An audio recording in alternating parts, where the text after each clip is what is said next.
people underestimate how good a coach Mike Vrabel is, bro. They do it every year, man. They underestimate our physicality. They underestimate what a run game, elite run game can do to you. They underestimate what our defense is. They do it every single season. They just think they see Tannehill and our little receiving core and think that we just not gonna win nothing. People gotta understand as well. I mean, everybody wants to win the Super Bowl.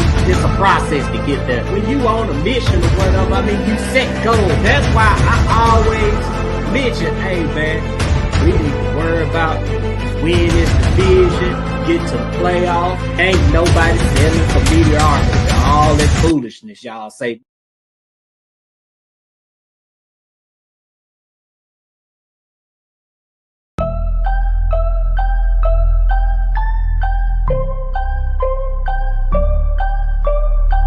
So I got a dream that I'm gonna be at the top of the scene.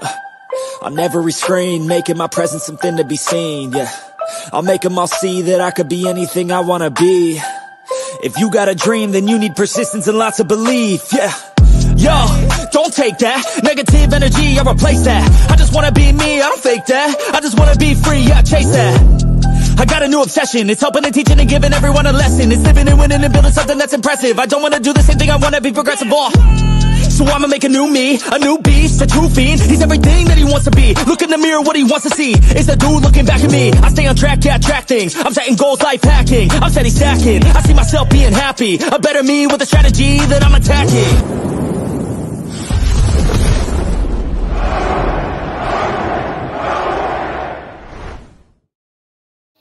Man, what the deal is, man? Welcome to the Titans Colosseum Podcast. I'm your host, Morocco. I'm in here with my great brothers, my other co-hosts, Leonard Firestone, RJ Ellison. What's happening, guys? What's going on? What's going on, man? Hey, man, just happy to be here for another day of Titans football, man. Got a lot of stuff to discuss, man. And, we got a couple of highlights we're going to show, too, man, Yes, sir. Leonard, how you feeling? Man, I'm feeling good, man. Training camp started up. I thought that was going to, settle my football urge, but all it did was run it up even higher. I'm ready for the season to start even more now, man. That's what's up. That's what's up. And as y'all can see, man, we got two special guests in the building, man. They don't need no introduction, but I mean, hey, we gonna give them the introduction, man, because they good friends of the show. We got Mr. Titans and Truth, Chris Newell. Chris, what's happening with you? What up? What up? Man, appreciate you coming in the building tonight, man. And we also got Titans Rossi from the Titans Upload Network. Rossi, how you doing, brother? Good, man. I need that song, Firestone. Where's that at? Man, yeah, I'll get it to you, man. I'll let you know what website I get it from for sure. That's fire, man. I'm telling you, every time I hear it, man. Yeah, that's a dope track right there, man. But we're going to go ahead and get to it tonight, man. The Oilers throwbacks, man. It's official. We back, man. I mean, I love the jerseys. I mean, we already knew what to expect, but just looking at them, man, I mean, just, God, I can't wait to get to the season, man, when we debut these things, man. Of course, we're going to bring them out against the Falcons on October the 29th, and then we're going to bring them back against the Texans. Unfortunately, it's at home, but it's against the Texans, man. I know everybody wanted to see it. Everybody wanted to see it in Houston, but, I mean, hey, we'll take what we can get because, as y'all see, the Texans fan, they've been doing too much damn crime, man. But we're going to start it off with Newell, man. Let's go ahead and get your thoughts on everything surrounding the throwbacks. Let me tell you something about these throwbacks. It is absolutely amazing. They are fire. It just looks incredible on the Beast King. It looks incredible on Big Jeff. And it does bring back the memory of the old Oilers from, when I first started watching the team with Steve and Eddie, when Chris Chandler was the quarterback. And,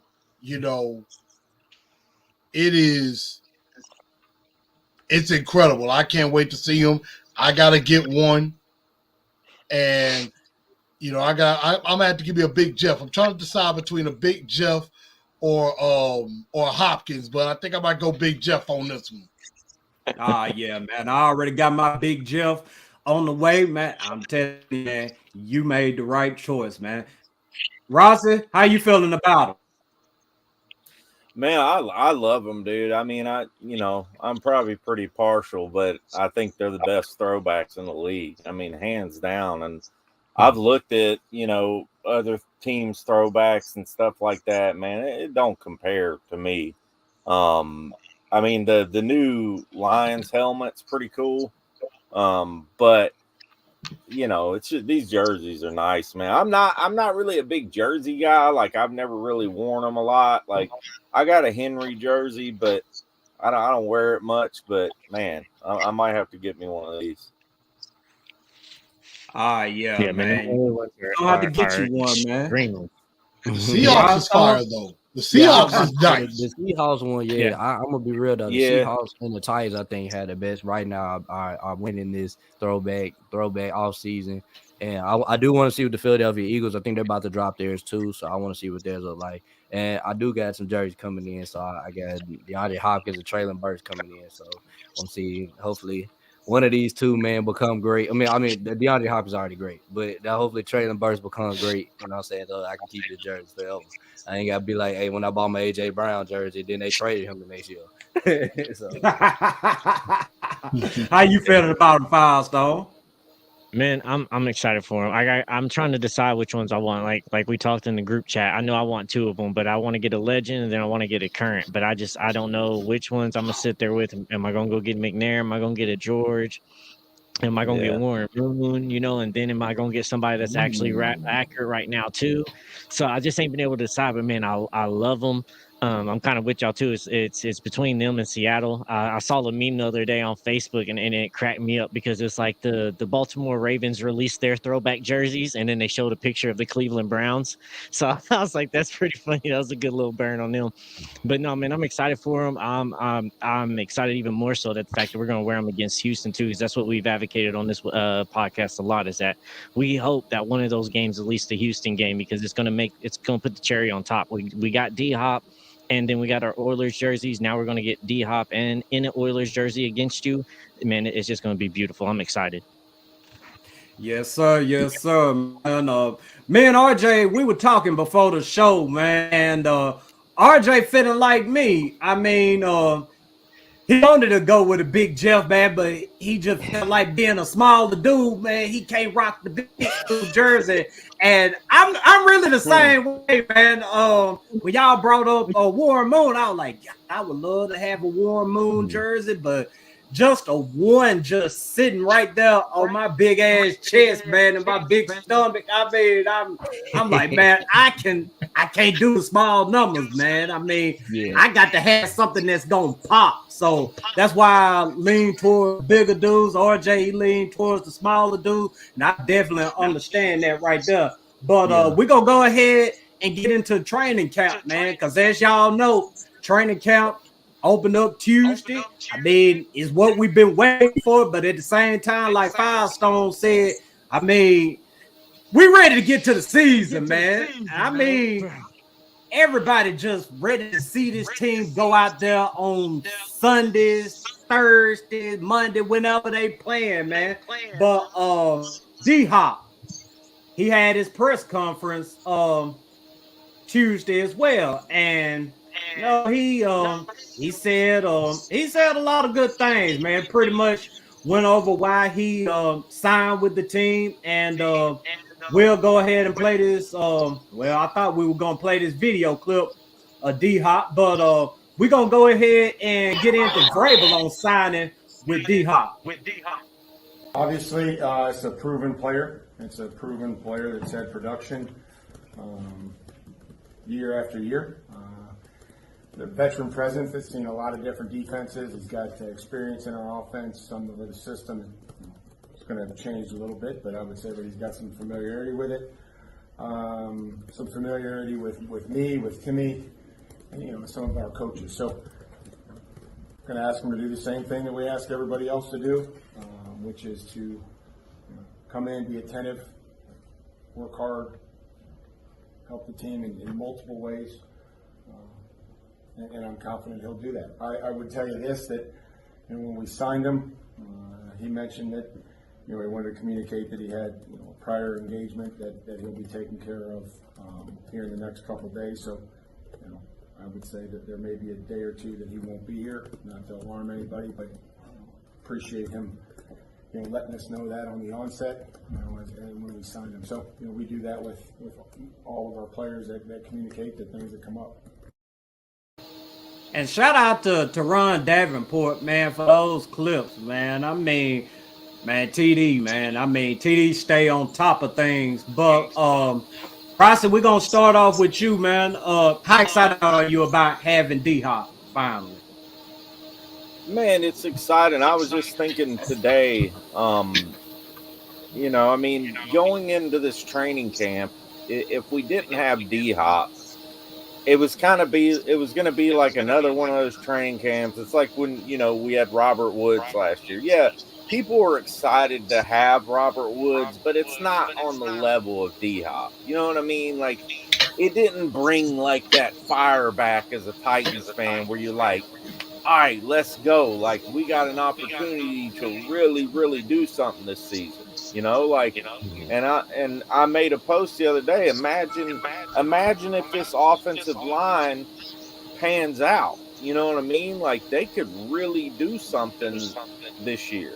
Because to me, it all boils down to that. It all boils down to the O-line. And I think D-Hop's going to be just fine. I mean, I don't know if y'all got the clip today. I know everybody saw it, but that was fire, man. What he did, I mean, it's like, all right, he's still there, man. So it's exciting, man. It's an exciting feeling. I love it, man. I love it for Titans fans. And I can't praise Rand Carthon enough for bringing the dude in. Yeah, I'll go. Yeah, man. Bringing in D-Hop, man, it brought the excitement back. And I mean, we've already been excited before we got D-Hop on here. I felt like we were going to either be. I always felt like we were going to win the division if we had stayed healthy. And I feel like this. If we would have stayed healthy last year, I feel like we was winning the division. So I'll be thinking, in my opinion, I think we were going for division title number 4 in a row. You know what I'm saying? So I'm sorry. I don't respect the Jaguars until they all out win this division. I won't respect them. You know what I'm saying? I think they're good, but I'm not going to respect them as them being a chokehold over this division. But when you add a guy like D-Hop on here, man, and the way he can the kill one-on-one coverage, hey, I just don't see how that just adds another dimension to this offense, man. And it makes us excited. You can already see that Ryan Tannehill is throwing him the ball. Whenever they even just bail him out at this point, like that's really what Tannehill been missing in the playoffs. Somebody just bail him out. But I know it was exciting seeing that clip, like what Rossi was talking about, that clip where it goes up one-handed, grabs it on Christian Fulton. Man, that was just beautiful and exciting to see. I was so happy. That got my got my adrenaline going even more. Like, man, I'm ready for football to start. And then Arden Key coming out talking about, how he's feeling good and he feels like he's going to get some, I think he said 7 sacks this year. And with him on one side, Harold Landry on the other side, then Big Jeff in the middle, like, who are you really going to truly stop? And that's why I really have so much faith in us. Everybody keeps talking, like, especially Jags, when we bring up stuff. They're like, well, our offense is this and that. It's like, but who do you have on defense? Y'all don't have a defense. Like, we listed off the defense a couple of weeks ago. There's only 2 people on their defense. We actually know who the hell they are. So, like, how are you going to stop D-Hop, Traylon Burks, Chigakonkwo, and Derrick Henry? And then also, how's your offense going to thrive when you got Big Jeff, Harold Landry, and Arden Key coming at you nonstop? Like, we're not going to have to send a lot of blitzes. We're going to be able to get to you with 3-man, 4-man rushes and help our DBs out, make up for the piss poor play they had last year. Yeah. I mean, let me tell you, I am extremely excited. Seeing D-Hop make some of the catches that he made, it is definitely on point, and it adds a dimension to this offense that we haven't had. And I just think that his catch radius is incredible. He makes Burks better. He makes the entire offense better. And I can't wait to see it. The fact that we got him when he left the building after the visit, I said on my show, I said the chances of us getting him rapidly diminished. And the fact that we didn't give it up, that we were able to grab him and, get ahead of New England. So now I'm thinking not only should we win this division, that should be the floor. Now I'm thinking we should get in the playoffs to be able to do some damage, do some major damage in the playoffs, and having D-Hop there. I know we'll talk about the defense and everything because the defense, they don't know what's coming. The defense look like they are gonna be something special. Yeah.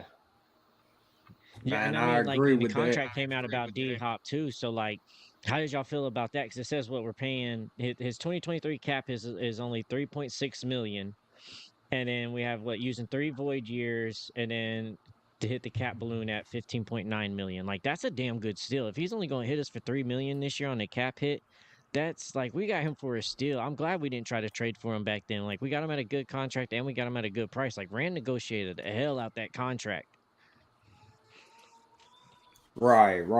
He definitely did. Rand did his thing, man. And shoot, man. I mean, he been working good deals. I mean, he also got buyer restructured as well. And before we get to buyer, though, I want to play this clip of D-Hop in practice because, I mean, this dude, he been on Twitter. He been real active on Twitter. I'm talking about he been on some real savage type time, man. But go ahead, check out this clip right here.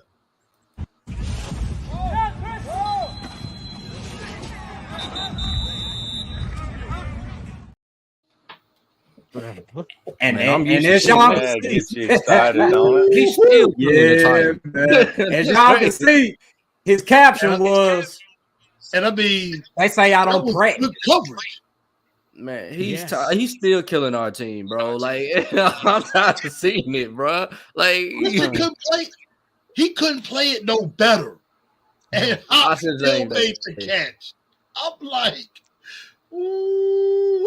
I just imagine when Derrick Henry get to running that football and they bring them safeties down, it's a wrap. It's a wrap, bro. It is going to be somebody posted something on Twitter saying, well, I don't see him getting separation. It's like he's never. I mean, he can get separation, but he's never thrived. He's never thrived off of separation. Like I watched y'all watched the top 100. How they went through the 100 players, and basically Bill Belichick was talking about DeAndre Hopkins, and he was basically saying like. He was like, dude, he said, it doesn't matter. He's like, this is the hardest guy I've ever had to study and do and come up with coverages for. Because when he's covered, he's still open. You know what I'm saying? He's still open. Like, it doesn't matter. Like, you know what I'm saying? You gotta, there's no, even he had to walk up to him. He's like, dude, you are probably the hardest person I've ever had to figure out. Like, there's no guarding it. But D-Hop, you can be all on him, but as long as you can get the ball in the vicinity of his hands and his hand can touch that ball, he's grabbing that ball. Like, if that ball touches his hand, he don't drop it. So you just got to put it in the vicinity where his hand can touch that, and he's going to come down with it every time. Oh, yeah, most definitely, man. But anybody got anything to add? Yeah, let me put it like this.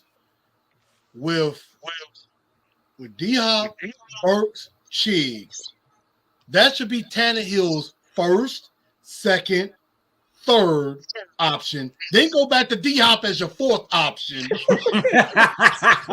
finally get somebody to bail him out, man. And then maybe you get one to Phillips too. So, I mean, it's like with D-Hop, with Burks, Chiggs, Derrick Henry, people are going to there could be times where somebody's like, how do you stop this Tennessee Titan offense? And the answer is, you don't. You don't stop. You don't feed them playmakers, man. But Rand, he spoke on signing D-Hop. Pretty much mentioned that we didn't just recruit him, we recruited his family, and that just goes back to that tight-knit bond that they have within the organization. I mean, back in the days, as you know, I mean, it just seemed like, guys were just signing here, doing their own thing. I mean, it seemed like, they had a small group of cliques together, but you didn't see just everybody just forming that bond that's being formed nowadays with the Titans, man. And man, that just goes back to the culture change, man. I mean, I just love how players are coming in and they actually appreciate coming here, man. Yeah, and I was thinking the other night too. Like I know we ain't talked about it on the podcast like this, but the perspective too is like Rand just came in. Like Rand was just recruited, so like that almost set up perfectly for him to recruit D Hop. Because like, what sold you? What sold you to come to Tennessee? So now you know how you can sell D Hop, how you was going around, how it pitched to your family, what truly like it's still fresh in your mind that you knew what truly mattered to you to come here. So you knew exactly how to pitch to D Hop because you just went through this a couple months ago, and you can just sell him on exactly what you got sold on coming here. So, man, bro, I was just excited for that. I was nervous because like it doesn't truly happen for us like that in the past, but Rand had some insights and definitely has learned a lot of good things from San Francisco. Well, apparently, according to our folks in the AFC South, they said that he coming here for the money. That's the only reason he coming here. He ain't trying to win nothing. That what they told us. $3 million on the first year. He definitely came for the money.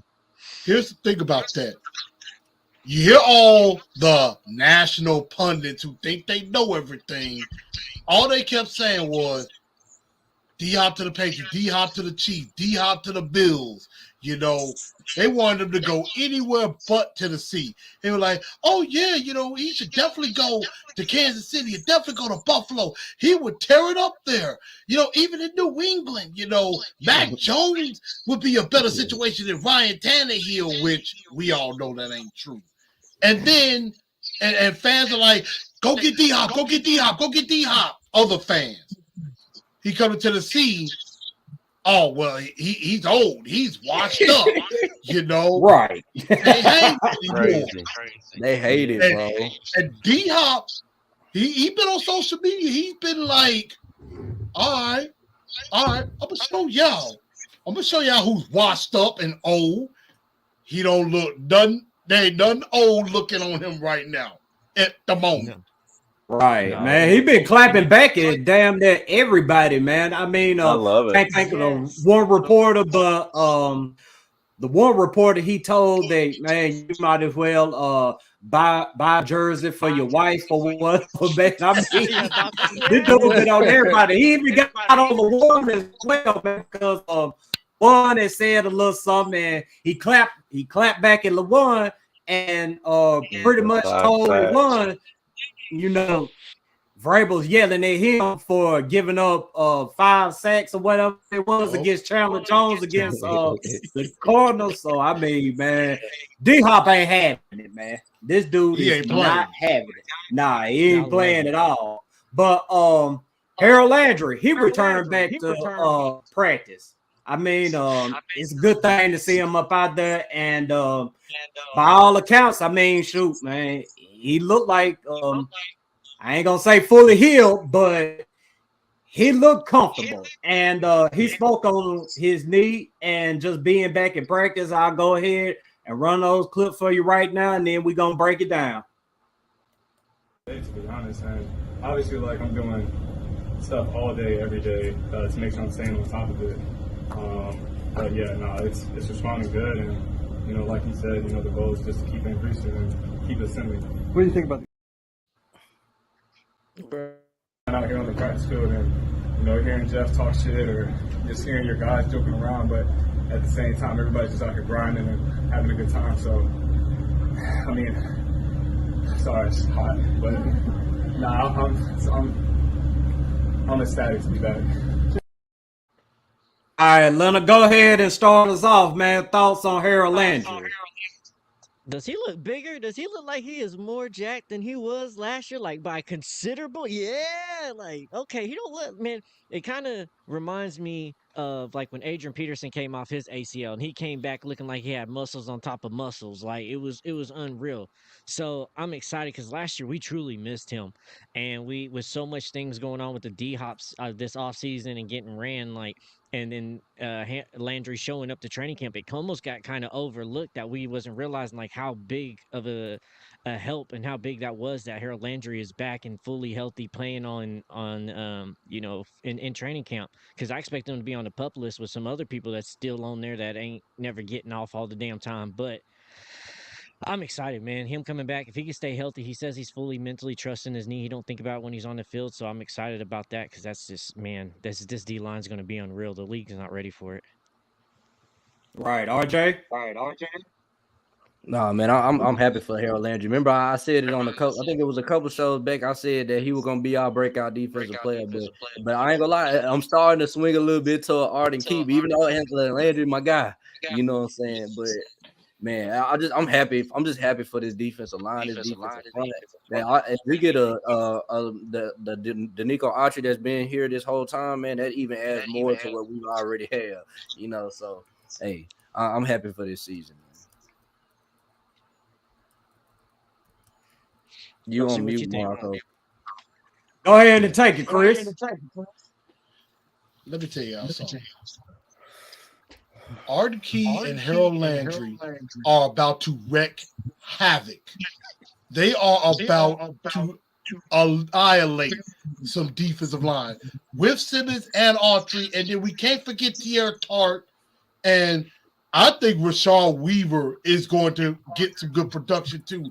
Now that he has that case has been thrown out, he ain't got to think about that anymore either. So now he can fully focus on football. So, my goodness, there could be both of these guys could get double-digit sacks. I could definitely see that. I think Arden Key has a chance to get to maybe about 13 or 14. I could see Landry get about 10 to 12. I mean, we could be looking at around 50 plus sacks or more. I think this defensive line they're going to be up there with the Eagles, like one of the top 3 best defensive lines in the league. I don't know how you're going to stop them. Who are you going to be able to block? Who can you focus on this defensive line? If they do it right, bro, it almost kind of feels like not comparison to them, but just the situation. It almost kind of feels like when the Colts had Dwight Freeney and Robert Mathis on each side. It's like, who you gonna pick? Like, what are you gonna do? And then we're gonna have Big Jeff coming up the middle. So like, man, I'm right there with you. It's deadly. We about to get a healthy Big Jeff too, like a healthy one. Ross, I want to pose this question to you. Man, do you think we're going to see shades of that 2008 Titans defense this year? Ooh, that's a good defense. Ooh. It's very possible, man. I mean, if you look at it on paper, I mean, Autry, Tart, Simmons, Landry, then you got – the only thing I'm concerned about is the inside linebackers, but I think the Titans have – I think, that position is maybe not as – important as it used to be across the league, but I'm really excited about Monty Rice, what he can do. You brought in Azeez Al-Shaair. So I think, the only question mark for me, I'm not really concerned about the inside linebacker, but the cornerback play. I want to see Christian Fulton really step up and play a full season, or at least almost a full season, as long as he's not out a crazy significant amount of time.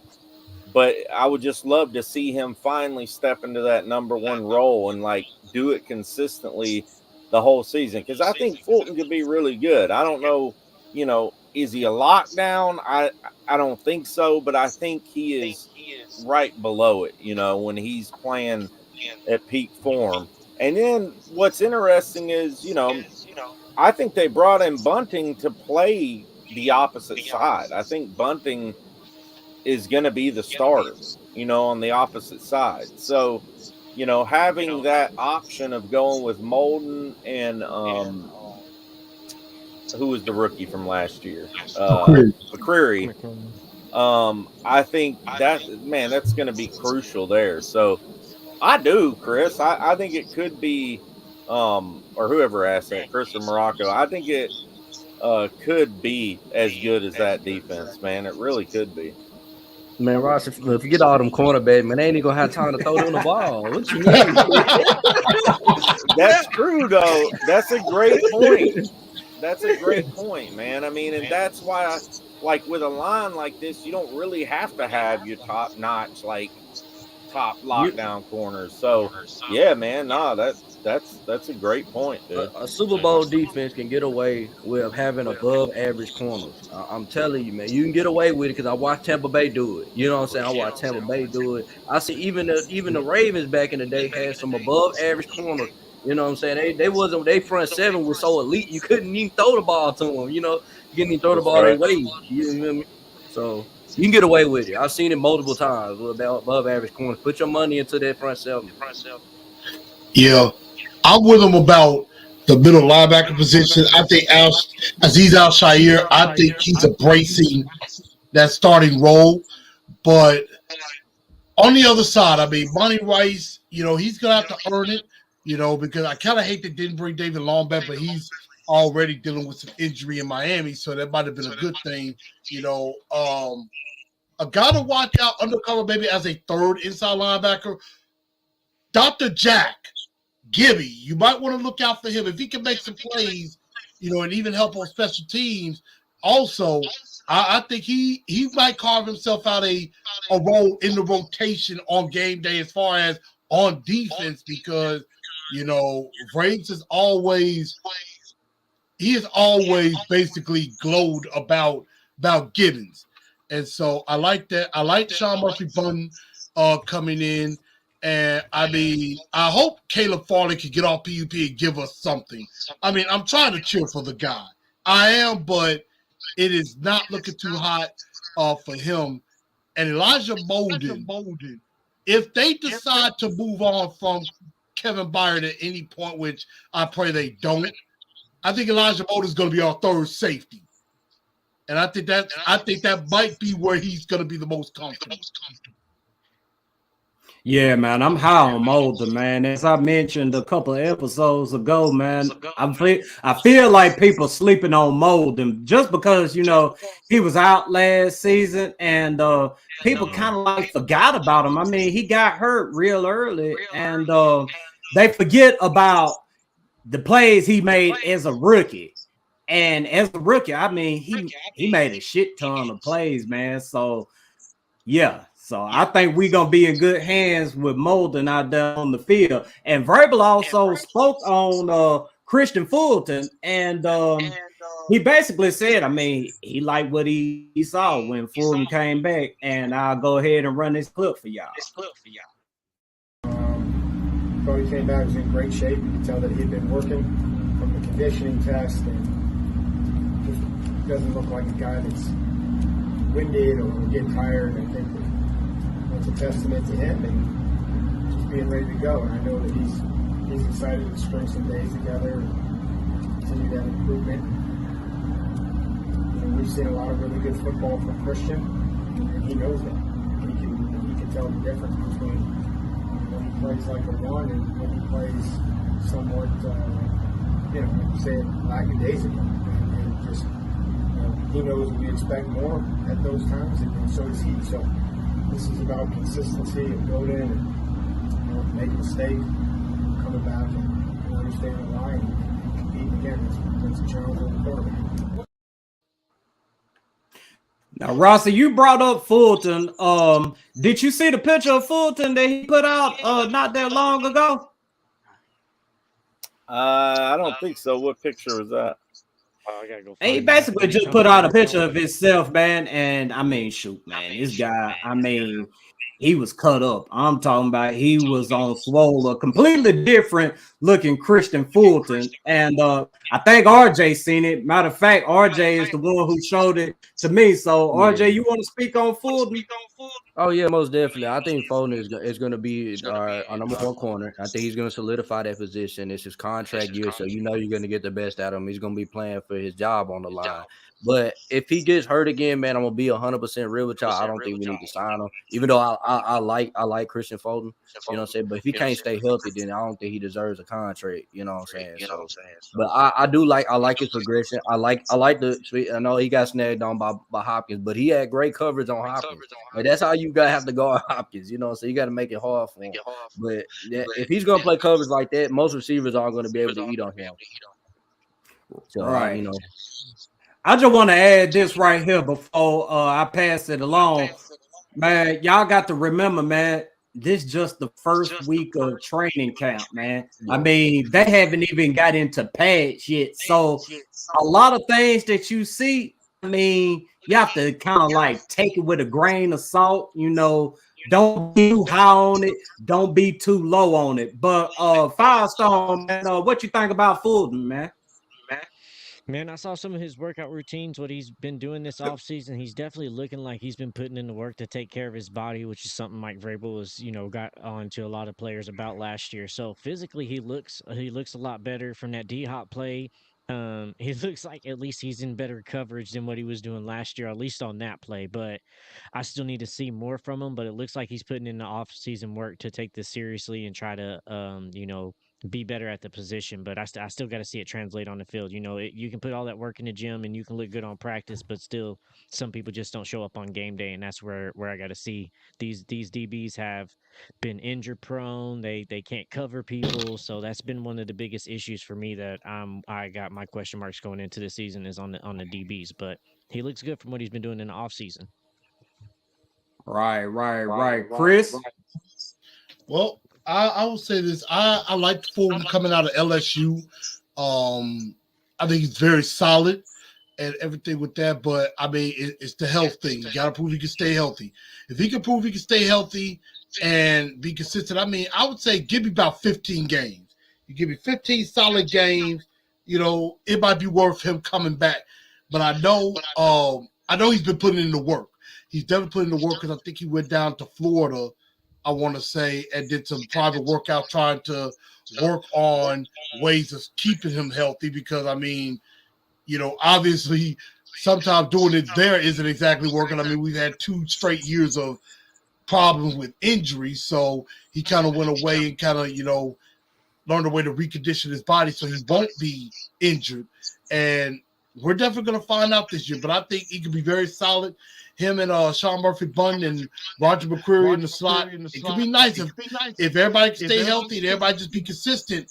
I think it could be pretty nice. So I like Fulton, and I'm ready to see what he could do fully healthy, and I'm expecting good things from him. Okay, yeah, it's most definitely gonna boil down to what goes on in them trenches, man. Because I mean, as y'all can see, I mean, if this defensive line is on, I mean, these cornerbacks are capable of making plays, and it hadn't always been like that for us. I mean, I can remember some years our defensive line was good, but I mean, our cornerbacks couldn't make a play to save their lives. So, I mean, we got a respectable group of cornerbacks. It just boils down to health. But we're going to go ahead and talk about the backup quarterback position. Usually don't talk about backup quarterbacks, but I mean, this ain't your typical backup quarterback battle because we got rookie Will Levis and we got second-year player Malik Willis. And I mean, the first day of camp, both of them came in there, and from our reports, I mean, they seem like they look great. Now, today, I mean, it was a different type of story. I mean, they made some good plays, but it seemed like they struggled. But I want to speak on Malik a little bit, man, because, I mean, Malik, everybody saw the type of dude Malik was last season. I mean, it was pretty much like, he was just happy to be there. And, I hate to say that he wasn't taking it serious, but he wasn't taking it as serious as you would want your quarterback to take it. I mean, shoot, man. I mean, we didn't get a win on the Malik, but you know, in those games, I mean, like I said, I mean, just his whole demeanor would just, you know, either way, win or lose, I'm just happy to be here. And playing quarterback, you can't have that attitude. It's got to be you win at all costs. If we don't win this game, hey, it's fucked up. Everything went wrong, and it starts with me. But I'm going to go ahead and play this clip of Malik because I'm honestly impressed because we've been hearing about him being a different type of player this year and, you know, the type of work that he's putting in. And, man, let me just go ahead and run this clip, man, and let y'all see what I'm talking about. I mean, it's been cool. I'm just trying to come in and work hard every day, try to, you know, develop a role. That's what he always says, and I'm just trying to come in and keep getting better. Mike said that you are a seeker of truth when you're kind of grading your own game and looking at your own tape and stuff. Why is it really important to you to dive into that stuff? Like, what makes you so hungry to get to the bottom of your situation and the truth behind every rep? Because, I mean, it's easy to fall in love with the result. You know, something might go good, but if I did something wrong, you probably want to find that out because every time it's not going to go good. Just try to, you know, instead of get to the truth, it's just being, you know, completely transparent what's going on and get you to execute what you were called to execute, not just how to play with it. How much are you able to more rely on, like, not as much your athleticism, but just seeing things more clearly, you know, in year two? I mean, you speak the same language now. I was coming from an RPO more based offense, so a lot of the terminology was different. I had to get comfortable learning that and doing that every day, and I've seen that terminology for a year now, so it's a little bit more comfortable. What are some of the things you work with Coach McAvoy? What were some of the things, you know, that he's helped you to get ready for this training camp? I've just been working on whatever the coaching staff gives me to work on, working on whatever they have for me. So there's communication between the staff and him? There's communication between the staff and me, and I tell them what. Okay, gotcha. Thank you. Development. And before I pass it on to Firestone, man, I mean, shoot, man. I mean, you can tell Malik been putting in some work physically and mentally, man. I mean, he looks a hell of a whole lot more leaner now, man. But Firestone, what's your thoughts on Malik right now? Man, I really wanted him to succeed. I know last year, like throwing him in he wasn't ready at any means, and we saw that. I don't doubt his playing skill, but his mental was what I had to doubt. Like after seeing him, how he talked and handled himself last year, but everything we've heard, everything we've seen from how he's handled this off season, and then coming down to the facility, it seems like he understands the gravity and how serious this is. Not only just how serious it is and how big of an opportunity it is to play in the NFL, but how hungry some of these players in this locker room is. We're not just happy to be here in the NFL. We're not just happy here to play. There's a lot of players in that locker room that have chips on their shoulders that want to get back to winning the AFC South, that want to get back to the playoffs, that want to get to a Super Bowl. They're not just happy showing up in games. And I think that's kind of starting to realize to them that there's a lot of players in this locker room that have chips on their shoulders, and good enough is not good enough in this situation. We're ready to go do something and make a change. So I want him to do good for leading of the future, because I know at some point here soon Tannehill's not going to be it, and I want us to be able to have somebody that's ready to step up in that situation, rather than we still got to coach him up once it's time to get that position. Because whether it's him or Will Levis, one of them is going to have to do good, and if both of them are improving, I'd rather have Malik than Will Levis, just because Malik has that scramble ability and he's more of an athlete as well. Okay. Chris, go ahead and talk to him, man. All right. I would say with Malik, last year, I think you can agree with me on the sentiment that the team put him in a position to fail last year because they really did not play to his strengths. And I've said this a few times, that they tried to make him play the quarterback position like Tannehill, and they're two different styles. You know, let him run a little bit more. He can make those off-script plays. And, you know, but I did not like last year where it just seemed like even in losses, he was always gritty like, you know what? You know, I thank God for the opportunity. I thank God for everything every day. And I mean, don't get me wrong. Of course, we thank God for everything we have every day. But it didn't seem like he had that fire, that want to win, that you know, that that chip on his shoulder. This year, it looked like he knows, like, all right, they drafted Will Levis. They ain't committed. Rand Carthon didn't choose me. He ain't got no commitment to me. So it's like, he's like, I got to step my game up. I got to fend this dude off and prove I could be the future in front of Tannehill. I'm not going to let them hand the reins to this guy behind me. So, I mean, if he brings his game, I mean, I know today wasn't that great for him, but if he just can show improvement, Vrabel has said he's seen glaring improvement from him. And in ways from what I've seen and what I've heard, I have too, but I want to believe in him. I want to believe in him. I want him to really take that job by the horn. Fend off Will Levis, because even if Will Levis is good, Firestone, like what you're saying, if you really have them both good, you're going to have a very good problem to have next year, because next year, you just let them battle it out. Winner is the starter. Loser probably going to get traded. And if they at least look decent on film, you could get a pretty nice haul of a trade back, because if you're trading a quarterback, you might could get a nice haul for one of them. Facts. That's the ideal situation I want, man. I mean, I just want both of them to be as good as they possibly can be. Give the coaches a good problem to have. Make them, stay up at night thinking about, God, who is we gonna keep, man? And we gonna have to let one of these guys go, but what can we get for him? And Rossi, I just want you to talk about Willis and what he can do to win the coaches over.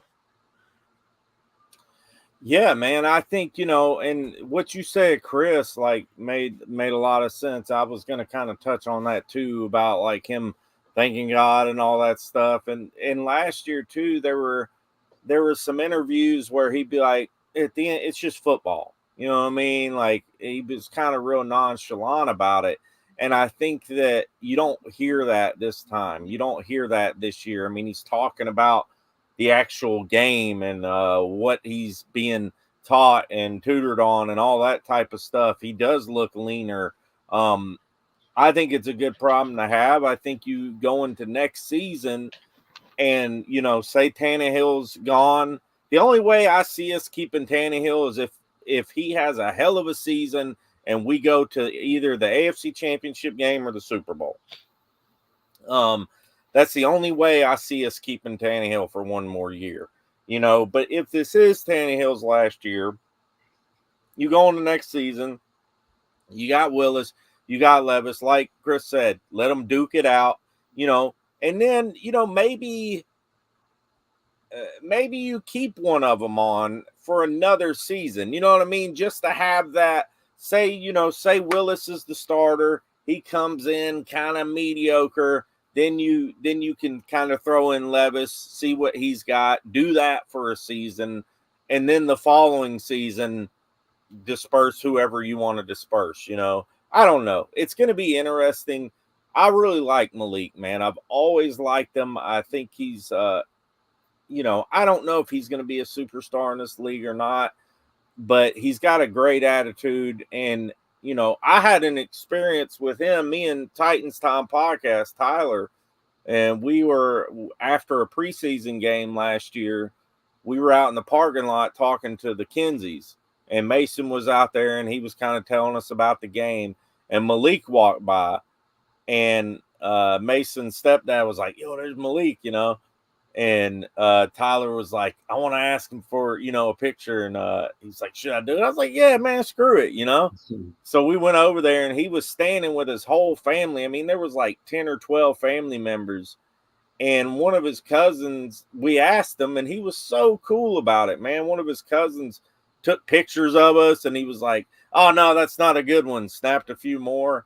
And so I think the dude is just a really good-hearted guy, man, and I think that he's got a lot of promise, dude. If he can put it all together, he could be really good.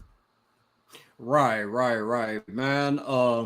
Yeah, man. Salute to him, man. Coming in here, putting in the work. And what people have to understand about Will Levis is he is a rookie. I mean, you cannot expect a rookie to come in and be on fire. No, that ain't how it works. Even though it has worked like that for some quarterbacks in the league, it typically doesn't. I mean, look at Patrick Mahomes. I mean, you heard what Tyreek Hill said about him when he first seen him in practice. He said he sucked. I mean, he didn't touch the field his first year. I mean, Josh Allen. I mean, shoot, Josh Allen was probably this close from being replaced. And then all of a sudden, I mean, it clicked for him. So you got to get these quarterbacks time to, learn the NFL game, how things work or whatnot. And RJ, you want to speak on Will Levis or Malik Willis? Both of them, man. I mean, talk your talk. Oh, okay. Well, this is how I feel about Malik, man. Look, Malik is. I feel like I've seen it since I watched his college film. He has all the tools to be great in this league, man. He just got to put the game together. And now you're starting to see this season that he's gonna. We're gonna be watching him in the preseason this year, so we're gonna see him take this step forward. And I'm telling y'all now, when he take this step forward, y'all gonna see, bro, that he has it in him. You know what I'm saying? I've seen it in him from the beginning. It's just different. I mean, when everybody gonna judge him off his first year. Obviously, our rival fans gonna be like, "Oh, he sucks." Like, you can't judge a quarterback in his rookie year. Like all them rookie quarterbacks, C.J. Stroud, C.J. Stroud, freaking Anthony Richardson, all them, they gonna suck year one. Every quarterback usually sucks year one. I mean, you get the few exceptions like Andrew Luck or something, but like them a dime a dozen. It doesn't happen. Quarterbacks usually suck year one. And I think that's people are just judging him off. And I'm like, bro, he was drafted as a project quarterback, So we're gonna see now. I think it may not be this season, but I think next season we're gonna see this. We're gonna see Malik Willis take this quarterback job out of him. But so yeah, I think go ahead. Also, let me talk about Will Levis real quick. Will Levis, I really don't know what to say about him. I think I need to really watch him. I think he fits our style. He fits our scheme, and he also has a rocket cannon of an arm. But his decision making, man. If he can fix his decision making, he can be a good quarterback. And that was the only thing that scared me about him in college, because like he has all the tools to be a good quarterback. He just does dumb stuff. You know what I'm saying? And I can't. The decisions, man, it just blows my mind, the stuff he do. Like he throws it to the wrong player. He throws it to cut the people double covered. Like I don't like that. I'm surprised we drafted him, but it is what it is. I mean, he on the team. Hopefully, they can coach him up to be a good quarterback. We're gonna see. Man, you know what Vrabel always say, man, don't do dumb shit to hurt the team, man. I'm pretty sure a lot of them been hearing that. Firestone, speak on it, man. How you feeling about the backup quarterback situation? Man, I just think it can be good for us. But for me, it's like for both QB situations, there's pros and cons to it, and they both have their owns of cons. Like for me, like I was high on Malik coming out because I knew that he was very athletic, and that's the way the game's changing. So I was excited, like, oh, we're gonna have somebody that can compete and be athletic as well, and bring that extra, flair to the game that'll get us more TV time too. And then for me, it wasn't like you said, RJ. I expected him to come out and not be good because he's a rookie year and all that. But when his mind and his work ethic and how you attack the work week every single week, that was something that was bad. Because if you're attacking it in that mentality as a rookie, sometimes usually your rookie mentality is making you want to work harder than anybody else later on in your year. So if you're already working like that as a rookie year, that's a pretty big red flag for me. But in the off season, he has address those concerns. And then Will Levis, like you said, it's decision making. He loses his team a lot of games in college. He put the ball in bad situations where sometimes you just need to take a sack. Sometimes you need to go take off and run and not put that ball in a bad situation. Like, it's better to live and play another down than it is to try to force that ball into somewhere and get an interception. So I got to see more from both of them. They both can be good, but like until I start seeing some productivity on the field, I have questions on both of them. Yeah, I'm definitely going to be paying attention to this preseason. This preseason is going to be probably more watched than the last one, just because I want to see where Malik is at. I'm going to watch this preseason. I want to see the step that he made from last preseason to this one. The last preseason, he was scared to throw the damn ball, and he was taking off too damn much. And this preseason, I want to see him sit in that pocket and make throws. And when it ain't nothing there, then you run. Then you use your athletic ability to take off in that pocket, man. And you show people what you can do. And I'm telling y'all, I'm telling y'all now, Malik Willis is going to be our franchise quarterback. If they don't trade him, just keep believing in him, Titans. I promise you. He's going to get there. It just takes time. It's a project. Mm-hmm. Right. I'm going to go ahead and get into a comment Mr. Jones put up here. Man, shout out to everybody watching tonight. I mean, continue to support the show, like, share, subscribe, all that good stuff. Make sure you check out Titans roster. Make sure you check out Chris, Titans and Truth Newell. I mean, they definitely putting it down for us fans up out there. But Mr. Jones said what people fail to realize is Levis played in a pro-style offense, but he sucked at it. I wouldn't just say he just so much sucked at it. I mean, sure. I mean, he wasn't the best. Far from the best. But you gotta understand the situation that was going on around him. He pretty much was in Tannehill's situation last year. I mean, he didn't have a ton of weapons up out there with wide receiver. I mean, the offensive line was shaky. I mean, it was pretty much, Ryan Tannehill in college. And he also said that Levis was supposed to be pro-rated, not looking that way. I mean, college is a completely different game than the NFL. I mean, we could do a whole nother show on just how different college football is versus the NFL. But you got to understand, man, I mean, it's all about, players coming in and having an understanding of the operation. I mean, if they have an understanding of the operation, it's going to go a tad bit smoother for them. But what you got to understand is on the NFL level, the game is so much faster. And also, too, the field is smaller. You playing in a more condensed area in the NFL versus college, where the field is usually, spread it all the way out. And that's just, some of the things that are different, man. So that's why some of these quarterbacks come in and they struggle just, adjusting to the NFL game. Mm-hmm. There's definitely a whole nother speed and a whole nother level. It takes time to adjust. Like in college, you might play there's very rare teams in college that you're playing against that is all stacked out, going to be NFL ready players. So you're only playing a few NFL players, even against some of the best college teams. And you come into pro and you're playing against grown men who's doing this for their job. It's completely different. Okay. Yeah, man, we're going to go ahead and get into our last topic of the night. And we're going to talk about this running back situation, man. I mean, they being devalued right now, man. I mean, it's a very unfortunate situation, but I see both sides of it. But here goes the thing, man. You got a Looney Tune in Indy named Jim Irsay. Now, he is the owner of the team up there. So, I mean, he can say and do whatever he wants. But is it smart to get up out here and say this with one of the premier running backs in the league on your team? I mean, just look at this. I'm not even going to read this. You can read it yourself. I mean, it's pretty much just Irsay being Irsay. And I'm going to go around, have y'all speak on Irsay, and then we're going to play Derrick Henry's clip. Go ahead and start off, RJ. Okay, I'll start it off. Hey, look, I'm going to let y'all know now, Jonathan Taylor finna get traded.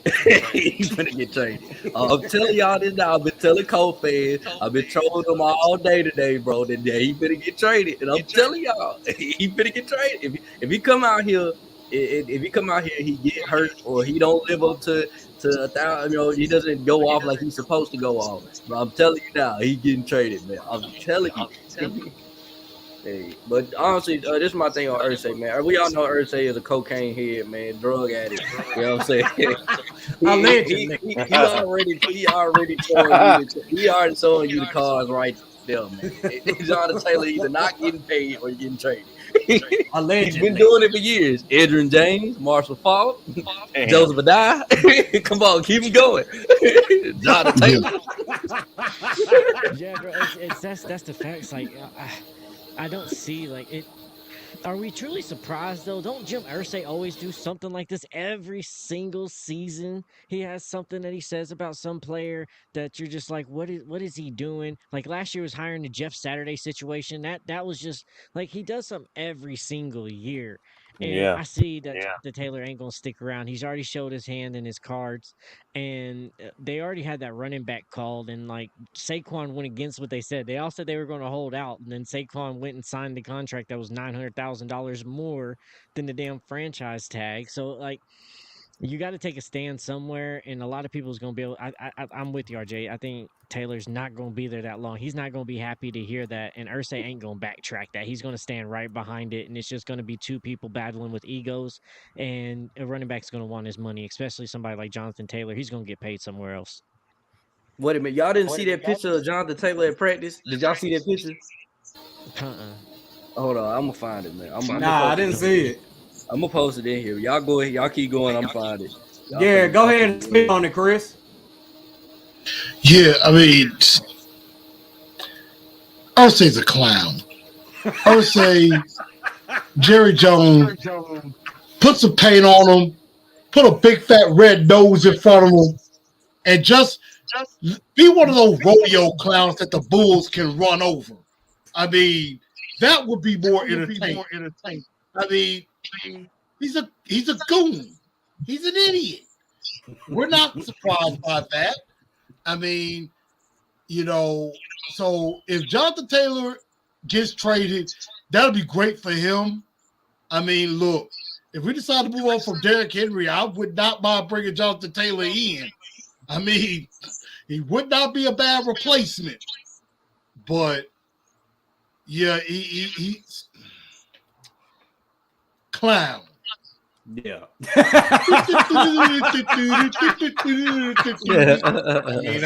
great for Irsay, man. What did Irsay do?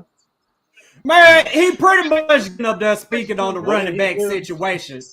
He pretty much spoke on the running back situation on Twitter, man. I mean, for him, I mean, even if he's faking it, I mean, I ain't got no problem with, what he's saying or whatever. It's just him saying it. Like, dude, why is you saying it? Especially with Jonathan Taylor on your team. And Jonathan Taylor's agent even clapped back at him. I wish I had that tweet. But, yeah, he responded to Irsay, man. And this is just, the Colts being the Colts. I mean, the Colts, they stay doing some clown shit, man.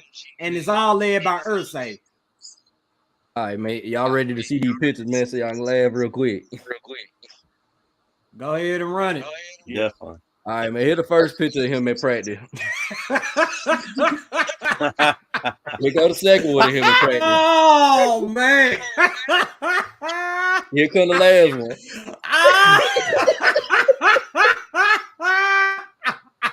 Yeah.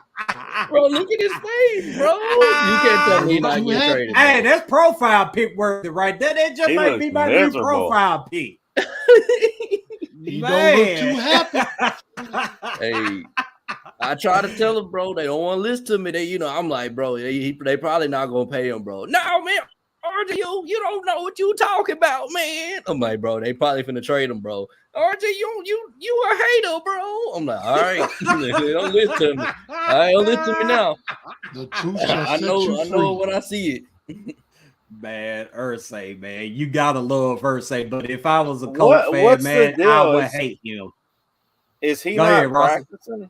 Is Taylor not practicing? Man, who knows, man? I mean, why is he just standing there and stuff? Hey, man, you remember what Marshawn Lynch said back in the Gap when he said, I'm just here so I won't get fined? That's Jonathan Taylor right now. He's just there so he won't get fined. Not so he's holding in. Yeah. He said that's why the Colts logo is a toilet seat, because they do. Exactly. So you basically holding in. Exactly, man. I mean, Peyton Manning, man. I mean, shoot, Peyton Manning being the face of the franchise, man. I mean, patched up a lot of the foolishness that was going on with their organization. And when they got Andrew Luck, I mean, it started to leak, but still, Andrew Luck being as great as he was, I mean, he kept their team afloat, and they managed to, force him out of football. I mean, shoot, if Andrew Luck was still playing right now, I mean, golly, I don't even want to think about where we would be in the AFC South. I mean, we probably wouldn't have had these playoff runs that we had because of Andrew Luck and the fact that the Titans never did beat and the Titans never did beat Andrew Luck. But we're gonna go ahead and play this clip of Derrick Henry as he gives, his perspective and the running backs as a whole across the league, man, because I mean they've been talking about it, man. Yeah, I actually started the group message and just trying to get us together as a camaraderie to start something up to help the market, to help guys that's been tagged this year, and on that Zoom call, have a good dialogue. Definitely revisiting that and do it again. Just any way that we can help each other as a group, and just try to better the market for us in the future. And when you come to work, you got to focus and do things we need to do to be a better player and be a great teammate and help the team. So. And he also brought up the fact that, the yards and the production is good or whatever, but then when they have to, go to the negotiating table, all these owners and GMs, all they looking at is the carries. But Rossi, go ahead and speak on it. Hold on. We got technical difficulty right now. Yeah, that goes really bad. Yeah. There you go. What was you saying, Morocco? Yeah, I was just saying that. Oh, it's all good. I was just saying that Derrick Henry was saying the production and everything is good, but when they go to the negotiating table, all the owners and GM see is the carries. And I just wanted you to speak on it, how you feel about, the whole running back situation across the league. It's a shame, man. It's a shame that, they can't get their due. I mean, because a lot of these guys are, some of these bigger guys, they're kind of the cornerstone of the offense. You know what I mean? It's kind of ass backwards, if you ask me. I mean, it's kind of, you feel like they should, at least the ones who are the upper echelon guys, like the Dalvin Cooks. Dalvin Cook's still a very good back. I mean, he's still one of the top 5 backs in the league, and he could catch out of the backfield and everything. That was the most shocking one to me. Like Joe Mixon, like he had a down year. I mean, Jonathan Taylor had a down year. He was injured though too. But the Colts also don't know how to use Jonathan Taylor, which is a freaking shame too. So it's just, I don't know, man. It's interesting. I hope they get their due, and I hope we break the mold. Like, I really hope Derrick Henry retires a Titan. Look at the dude during that interview. I mean, he looks like Superman. You know what I mean? Like, dude is, for somebody to be that big, 250, 260 pounds, and to be that cut up, I mean, he's like The Rock or something, man. It's unbelievable the shape that guy continues to stay in. And I think, dude, this season, if this offensive line can be, 50% better than they were last year, he could have a hell of a season, guys. Like, for real. I mean, this dude could have a hell of a season. Then you're going to go in the next season saying, all right, so what do we got to do to keep him? And how much money does he want? Because all this running back stuff, it's only going to get worse and worse. And by next offseason, it's going to come to a head, and all these guys are going to start holding out and yada, yada, yada, and all this. Right. Go ahead and take it. I'll say one thing. I think the Titans gonna pay Derrick Henry, bro. I feel like if he come out here, he run 1,500 yards, bro. I got a feeling they're gonna extend him for about 2-3 years, bro. I just got a feeling, bro. He don't look like he's slowing down, bro. Like I just feel like Derrick Henry is just he's a unicorn, bro. Like you have to Derrick Henry and Nick Chubb, you got to pay them, bro. The rest of the running backs, they gonna probably be expendable, but them two running backs, bro, I just don't feel like I feel like you got to keep extending them until they fall off. Like these are Barry Sanders, you know what I'm saying, type level running backs, bro. You got to keep paying them. Like, and don't forget that Rand's a former running back too, so he's going to be kind of biased in that situation as well. Yeah. Oh yeah, absolutely. And you got, I think everybody in this room understands there's something that maybe other fans and other people around the rest of the league do not understand. People, do y'all not understand? I've said this many times. Derrick Henry is not of this world. He is not from this planet. He's an alien. He is basically from Krypton, and he crash landed on Earth. He is an alien. He is different. He is just that different from everybody else. It's Derrick Henry, and it's all the other running backs. Nick Chubb, Jonathan Taylor, they're normal. They are normal mortals. Derrick Henry is an immortal. You can't stop him. You only hope to contain him. I mean, y'all know this. The guy ran for 1,538 yards behind a horrible offensive line. Let me say that one more time. 1,538 behind a horrible offensive line. If this offensive line, as Rossi said, is even 50%, I'll even go a little lower, 30% better. Right. You might as well go ahead and get ready for 2,000 more yards because he can hit it again. He can hit it again. And I mean, if he played like he did the year before he got hurt, he will not only break the record, he is going to shatter that record. He might hit 2,200. And D-Hop will still get 1,000, and Burks could get 1,000 too at the same time. So, again, like I said before, how do you stop Derrick Henry? You don't. You can't. There is no way to stop him, period. You better pray he gets hurt. That's it. That's the only way. Extend him, bro. Extend him. We should be already trying to extend him now. Why this bullshit going on? I agree. Go ahead and extend him. Bro, we just had 100-something plus million y'all next year. Realize, I'm gonna say one more thing. Y'all don't even realize they lowering the running back price. Y'all realize that, right? It's like we about to get him for cheaper. Right. Yeah, man. And, go ahead, Chris. Don't get him killed. Right, man. That's the question. You saw that Saquon Barkley. I mean, he took an extension, which pretty much looked like him signing the franchise tag or whatever. I mean, he's getting $1 million more or whatever with this extension. And man, I mean, I can't say I fault him for getting his money, because at the end of the day, man, you got to get paid no matter what. Everybody got to bring home that bank.